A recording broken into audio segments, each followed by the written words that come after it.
sama temennya ini, mana ada ini gitu kan. Minggu pertama digituin, minggu kedua didebat lagi sama orang, minggu ketiga digituin. Akhirnya apa katanya?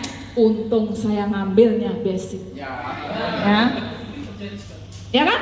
Untung saya ngambilnya paket basic. Beda kalau ngambilnya 46,5 juta. Apa yang dipikirannya? Pokoknya aku harus belajar nih sama Bu ini. Aku harus belajar sama Pak Amir. Jangan sampai uangku 46,5 juta hilang. Beda di mental, beda. Dia akan bergerak terus. Kenapa? Di otaknya nih sampai nggak bisa tidur, takut kehilangan 46,5 juta. Beda. Kalau yang basic ya untung dulu aku ngambilnya 1,5 juta. Gitu. Beda di mental, beda. Itu yang pertama. Ya.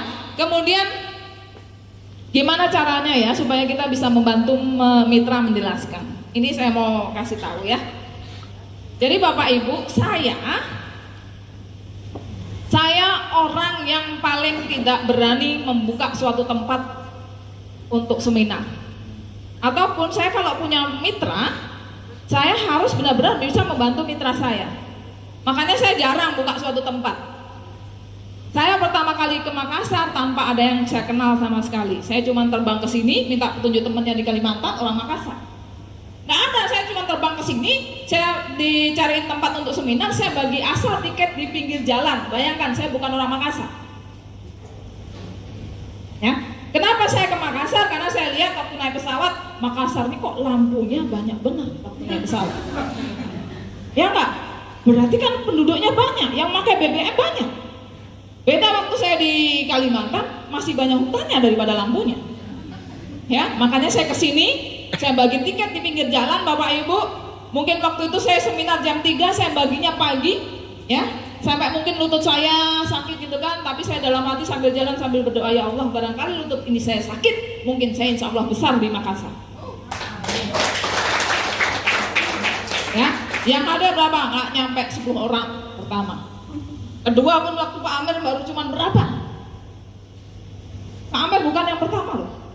Pak Amir, sukses itu tidak berbanding lurus dengan waktu. Tapi ketika kita berani buka suatu tempat, kita harus pastikan bahwa tidak akan pernah berhenti. Pertama saya ke Makassar mungkin kurang lebih 1,5 tahun yang lalu ya. Sampai sekarang tidak pernah berhenti satu kali pun seminar di Makassar. Itu harus dipastikan. Iya. Ya. Makanya saya jarang buka suatu tempat. Kemarin waktu Idul Adha, menjelang Lebaran pun. Menjelang Lebaran Idul Adha, laporan, Bu, kita sudah rapat Bu. Ini peraih Mokes nih. Bu, kita sudah rapat, kita ambil keputusan besok Idul Adha kita libur. Apa kata saya? Enggak. Siapa yang suruh libur? Kata saya.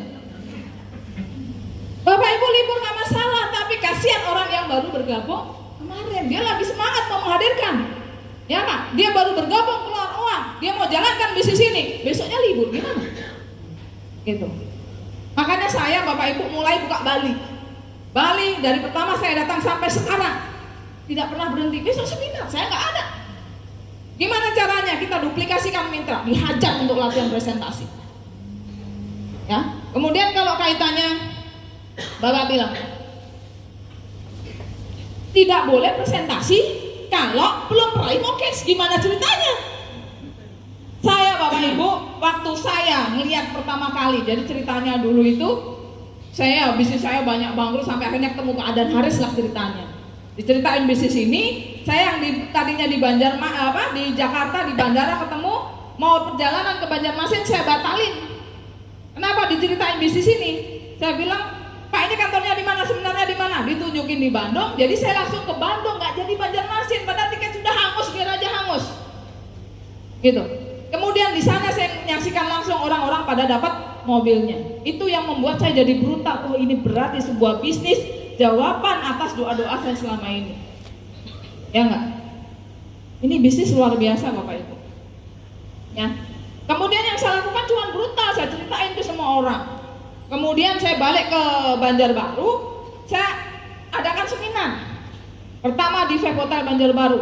Pokoknya main datangin aja udah, Pak saya mau sewa ruang meetingnya. Ya, saya bagi tiket asal lagi di pinggir jalan, itu yang saya lakukan. Jadi kan saya walaupun pola nggak banyak teman, bingung cara ngundang orang gitu. Saya teman saya siapa gitu ya. Bingung kenapa, saya hobinya baca, sukanya nyendiri. Jadi yang saya lakukan bagi tiket di pinggir jalan.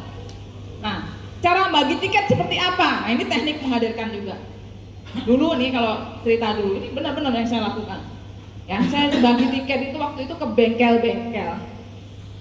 Saya bilang, Pak, saya mau nganterin tiket titipan dari sarjana ITB.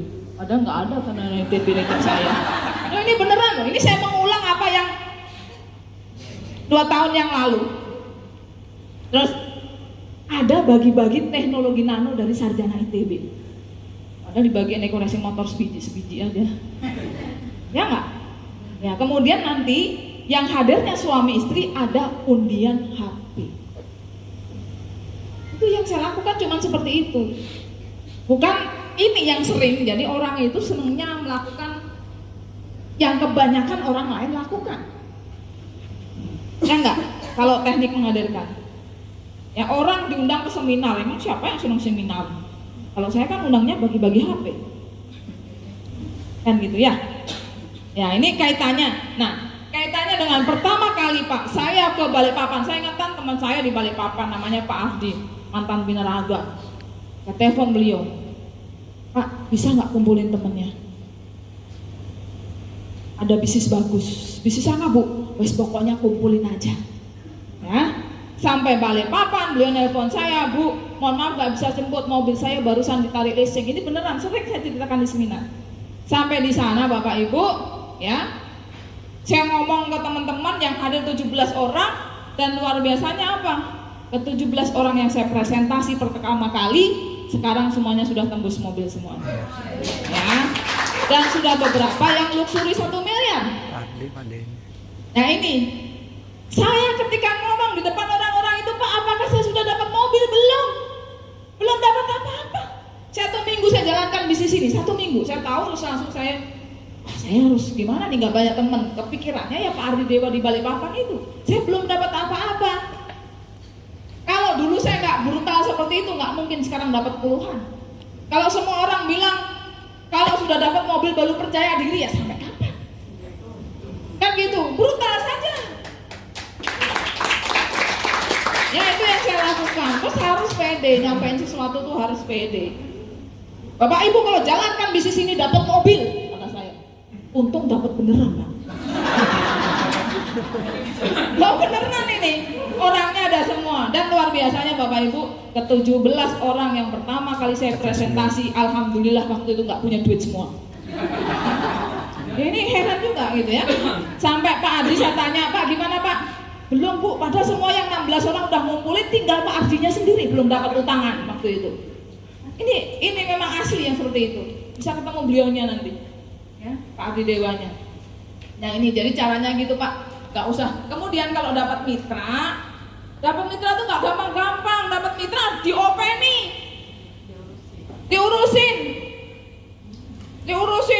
terus dibiarin suruh pinter sendiri. Gimana caranya pinter sendiri? Terus punya mitra itu jangan cuma dikasih semangat, ayo semangat, nggak tahu apa yang harus dilakukan. Betul, semangat ya, semangat. Karena ini Pak, ibarat tanpa ilmu itu ibarat seperti orang buta nggak megang tongkat. Betul nggak? Mau kemana? Gitu, nggak ngerti arahnya. Gitu ya. Jadi dipandu. Nah supaya bisa mandu orang Bapak Ibu harus pinter juga, harus ngerti caranya. Ya caranya yang penting. Kemudian di bisnis ini kan sebetulnya kita tinggal cerita, ya ceritakan ke orang lain. Karena sebagus apapun bisnisnya, perusahaannya, produknya, kalau kita cerita nggak ada yang tahu. Tapi kalau cuma cerita seperti itu saja, harus kuat mental. Betul nggak? Cerita ini ada bisnis kalau jalankan bisa dapat mobil. Kata temennya mana ada, kamu dulu buktiin dapat mobil. Gitu kan? Ya ini sudah ribuan yang dapat mobil. Kamu nyadar, kamu tuh ditipu tahu nggak? Loh beneran ini Bu Polwan, dicek dulu itu Polwan beneran apa enggak? Gitu terus saudaranya. Ya nggak? Gitu, itu harus kuat mental. Nah cara yang paling sakti, sederhana. Tugas Bapak Ibu itu yang pemula. Kalau ini mungkin sudah jagoan semua ya. Ya tugasnya cuman hadir dan menghadirkan. Hadir. Makanya tadi ada yang WA saya, Bu ini saya sudah 7 bulan ikut bisnis Eko Racing, tapi belum sukses. Ya, komposisinya udah berapa segini. Kalau saya sederhana, apa saja yang sudah Bapak lakukan selama 7 bulan? Gitu. Kalau mau sukses seperti Pak Amer, lakukan seperti Pak Amer. Bapak Ibu tahu nggak? Ya, Pak Amer itu sampai ngejar seminar saya, sampai mobilnya nyemplung sungai. Loh, sampai masuk rumah sakit dari Polman. Ya, seperti itu. Bu Haja Linda itu orangnya goib. Ya, kalau mau tahu orang goib tuh, Bu Linda ini kan, kenapa saya bilang goib? Saya seminar di Makassar ada, saya pindah Baru ada, saya pindah Pinrang ada, pindah Polman ada, ke Luwuk Bangge ada juga. Ya, ternyata apa? Saking nggak bisanya menjelaskan, yang beliau lakukan ya cuma ngangkutin orang kampungnya. Jadi mendingan saya tuh paling mudah malah ngajarin yang nol sama sekali. Kenapa? Kalau dia sudah pemain jaringan, udah kebanyakan ilmu, kadang-kadang dikasih masukan susah. Gitu. Pokoknya tugasnya Bapak Ibu yang pemula cuman hadir dan menghadirkan ke acara seminar. Bekali dengan presentasi. Presentasi itu bukan pinter-pinteran, Bu. Pokoknya siapa yang mau melakukan dia bisa sendiri. Contohnya Bu Haja Linda itu sekarang udah pinter gara-gara melakukan aja. Dulu didorong-dorong nggak pernah berani maju ke depan menjadi pembawa acara aja nggak berani. Ya nggak? Tapi sekarang sudah dapat apa coba? Iya. Kalau udah dapat Pajero pasti mobilnya lebih dari 1. Ya kan, tepuk tangan buat Bu Haja Linda. Ya, ini apalagi tadi ya?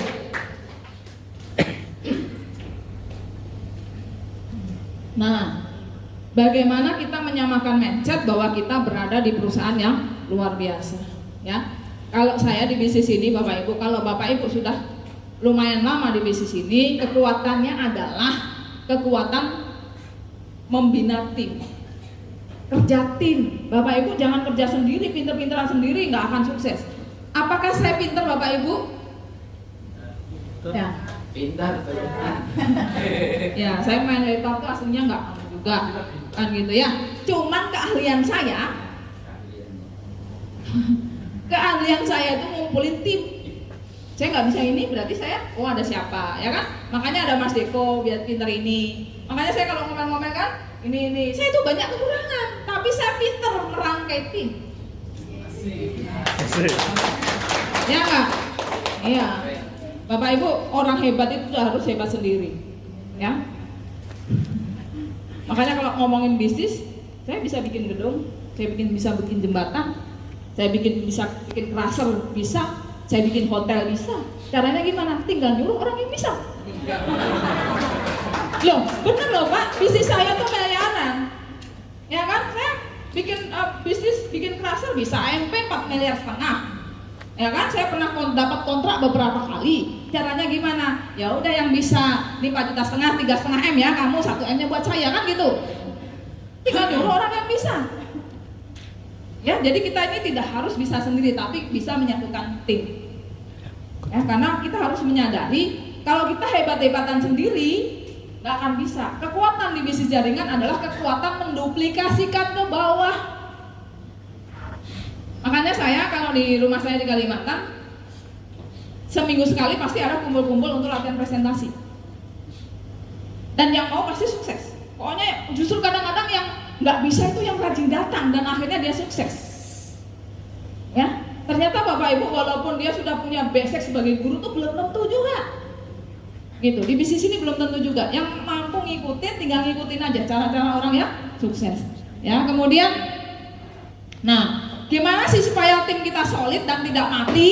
Nah, itu yang penting. Caranya bikin mitra kita menggila. Gimana supaya mitra kita menggila?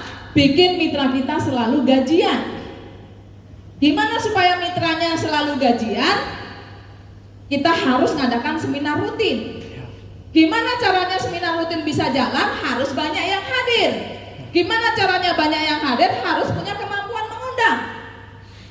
Ya, karena di bisnis ini sebetulnya yang cepat pertumbuhannya harus yang pasti dia yang punya kemampuan menghadirkan paling banyak. Karena tugasnya cuma menghadirkan. Contohnya, ya saya punya mitra namanya Habib Zulfadli Asegaf. Dia cuma ngumpulin 2 kali. Saya bantu presentasi tembus mobil. Cuma 2 kali ngumpulin. Iya, Habib. ya. Kemudian ada yang 10 hari, cuman dia kumpulin grab, pokoknya pinter ngumpulin, dia pinter. Tapi harus selain keterampilan mengundang, presentasi itu sendiri dan follow up-nya. Follow up ini penting. Ya tadi udah masuk materi follow up ya? Udah paham ya? Udah paham? Nah, follow up itu saat itu juga, nggak usah nunggu besok wassalam. Kalau orang mau priority langsung hari itu, nggak usah besok lagi. Ya banyak virus. Oke? Ya. Apalagi udah selesai belum? Ada satu terakhir tuh. Yang terakhir. Polri TNI. Oh, TNI Polri ya. Siap. Jadi kalau saya Bapak Ibu, saya ini jarang presentasi polisi TNI, itu jarang. Ya, karena gini. Kenapa awalnya? Karena kalau polisi, pertama alasan saya karena saya takut kalau polisi masuk grup saya ketahuan sering hilang 1 minggu. Mungkin dipikirnya orang kan, oh saya prospeknya cepat karena prospek polisi-polisi. Enggak, justru polisi-polisi itu terakhir. Setelah melihat saya sukses, malah teman-teman saya polisi itu tahunya dari wilayah luar. Ya, jadi ada polisi-polisi dia lagi Dikjur, pendidikan kejuruan reserse.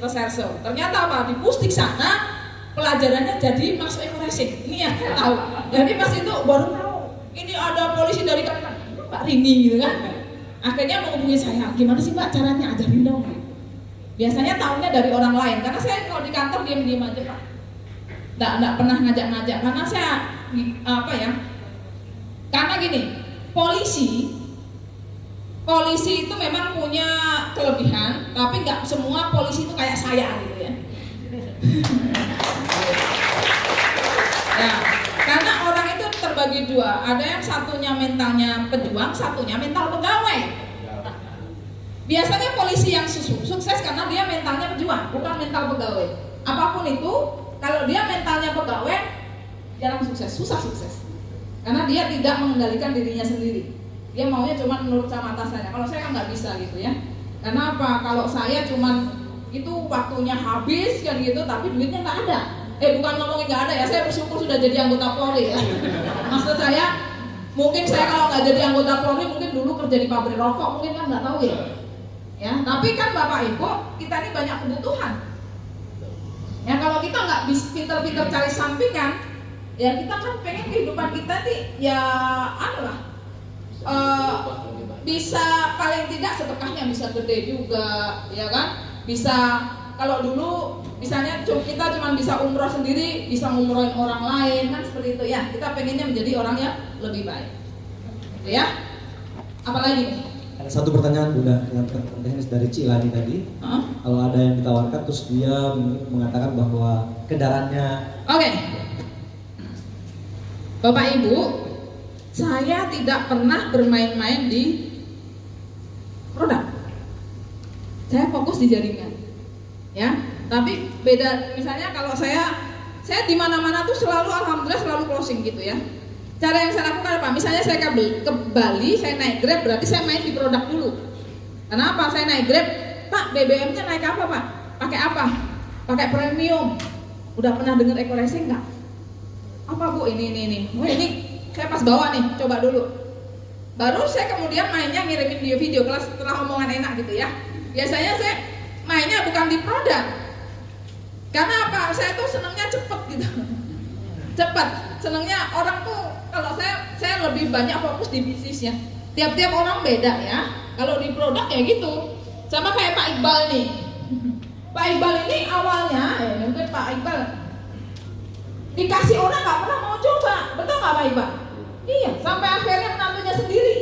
Pas BBM-nya full dimasukin. Setelah itu tahu kok jarumnya nggak bisa turun. Jadi untuk nyoba itu harus apa ya? Iya. Ya. Kemudian kalau ada orang bilang nih kemarin, saya pernah juga kemarin Pak ini Pak cobain dulu, saya naik Grab gitu kan. Tapi ternyata dia nggak mau masukin. Nggak Bu, saya nggak berani. Ini soalnya bukan mobil saya, mobil bos saya. Nggak apa-apa masukin aja, kalau rusak saya ganti mobilnya, saya bilang gitu. Kalau saya berani, kenapa? Karena saya yakin dengan produknya, Bapak Ibu. Bapak Ibu mobilnya tidak akan rusak dengan eco-racing, justru terawat. Kan gitu ya. Kalau saringan itu untuk di solar memang saringan harus itu. Karena apa? Orang yang ahli mesin pasti tahu. Kenapa? Eco racing, terutama yang solar, dia itu ngikat kotoran. Ya kan? Kotoran itu yang nanti akhirnya bisa nyumbat ke saringan. Ya, justru bagus karena kotorannya diikat. Gitu. Ya mungkin Pak Aglim itu yang ahli menjelaskan. Ya, tapi kasarannya seperti itu.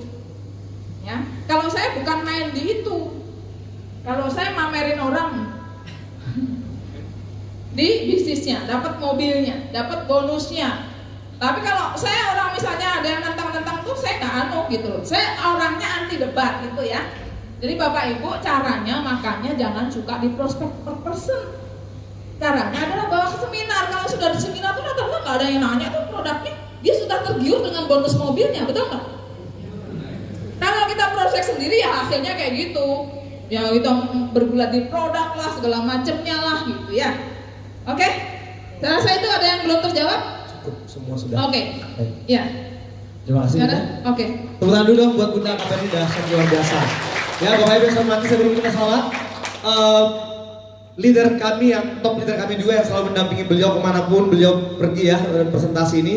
Dan alhamdulillah karena beliau juga lah saya juga bisa ada di sini. Saya sampaikan untuk Bapak Deko Wilson. Bisa tampil ke depan dulu Mas Deko? Ya, karena masih banyak yang tidak kenal dengan beliau ini, ya. Dan inilah yang terus memaintain semua. Silakan Mas Deko tampil ke depan, bisa lewat sini. Ya. Dan beliau inilah top leader kita semua. Jadi pas di atas saya adalah beliau Bapak Ibu. Tepuk tangan dulu buat Mas Deko ya. Jadi dari Bunda KPRI ini ke beliau baru ke saya. Ini beliau ya, besok. Siap. Tepuk tangan dulu Bapak Ibu ya. Nah, dan beliau inilah yang menjadi kalau saya bahasakan sih malaikat saya di awal ya. Karena kebetulan pada saat saya memulai di awal itu beliau banyak membantu saya. Bunda KPRI ini mengajar saya ilmunya, tapi beliau dalam teknisnya luar biasa. Tepuk tangan dulu sekali Bapak Ibu ya. Terima kasih Bunda atas waktunya, terima kasih Mas Deko atas waktunya. Insya Allah besok kita ada seminar dan selain beliau ini setiap kali Bunda KPRI datang ke Makassar pasti beliau juga ada. Jadi insya Allah kita akan terus ketemu di seminar-seminar. Ya sekilas mungkin ya beliau ini sebetulnya orang yang pertama saya ajak di bisnis ini tapi nggak pernah mau. Ya kenapa nggak pernah mau? Karena anti jaringan. Kenapa anti jaringan? Karena dari selidik punya selidik dari SMA udah main jaringan tapi nggak pernah sukses. Ya tapi begitu melihat saya 3 minggu tembus mobil, beliau panas bergabung, targetnya setahun karena nggak pernah sukses. Tapi sekarang sudah dapat berapa? Beliau sudah dapat 8 unit motor, 6 mobilio, 2 Pajero dan 1 rumah 1 miliar. Luar biasa ya, tentang Bapak Ibu, dahsyat ya. Ya, jadi di balik kesuksesan saya sebetulnya beliau di belakangnya itu, karena beliau yang ahli IT dan lain-lain. Makanya Bapak Ibu pinter-pinteran bangun tim, lihat timnya mana yang pintar. Kalau perlu dididik, ya magangin sama Mas Deko, insya Allah pintar. Ya, dahsyat ya, aku tepuk tangan dulu buat Mas Deko ya. Terima kasih Bunda atas waktunya, ini luar biasa sekali testimoni untuk kita semua. Tepuk tangan sekali lagi Bapak Ibu untuk beliau, Bunda KPRI dan Bapak Deko Wilson. Terima kasih, silakan. Ya Mas Deko ya, Mas saya ini luar biasa. Oke, Bapak Ibu yang saya hormati, kita rehat sejenak untuk kopi break dan sholat asar. Ya saya juga. Bapak Ibu kita istirahat sejenak sholat asar dan kopi break di luar. Kita kembali ke ruangan 15 menit ya. Kita akan lanjutkan materi kita, sisa 2 materi lagi. 15 menit bisa kembali ke ruangan masing-masing. Terima kasih.